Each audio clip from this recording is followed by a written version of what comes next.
Western Somalia has been neglected by more than a century of Ethiopian conquest, revolts against successive regimes, Cold War proxy battles that aborted 1977 hard-won independence after Soviet and Russian-rescued military regime. The people of the Western Somali region, who are of Somali ethnicity and Muslim faith, have never had complete control over their own destiny. They have, since the middle of the 19th century, been pawns in the hands of Great Britain, Italy, and Ethiopia, and their fate has been determined by these powers. Ethiopia since the beginning of this century and up to now has been characterized by one nation using the powers of state to subjugate and exploit all the other nations within that artificial system. For almost 1 century, the Abyssinians are abusing the concept of sovereignty and statehood to deprive the rights of other people living under the rule of the artificial state of Ethiopia. To maintain such a colonial state, the rulers had to build a massive military machine and embark on forcefully maintaining one of the most vicious authoritarian rules in the Third World. The resultant resistance from the people and the inevitable taxing of material and moral resources of the oppressing elite became Ethiopia's Achilles' heel and brought about the downfall of its successive regimes. The 1960s and 1970s were turbulent times in Horn of Africa.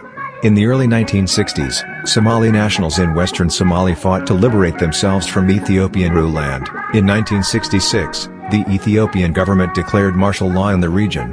After a number of military campaigns, Ethiopia was able to regain control of Western Somalia in 1971.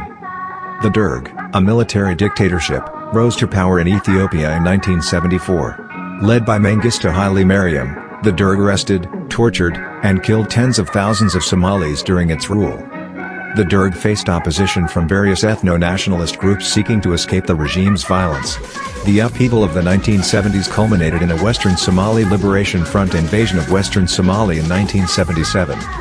WSLF, which was supported by Somalia, which was backed by Soviet allies, invaded Western Somalia in an effort to unify the Somalis and achieve the dream of a greater Somalia. Ethnic Somalis welcomed the ensuing 8-month of WSLF occupation of Western Somalia's liberation from Ethiopian colonialism. The WSLF victory, however, was short-lived due to swift betrayal by the Soviets. The Soviet Union withdrew its support from Somalia and, seeing a potentially more powerful ally in Ethiopia, backed an Ethiopian campaign to retake Western Somalia. Yet again, the fate of Western Somalia was determined by foreign powers.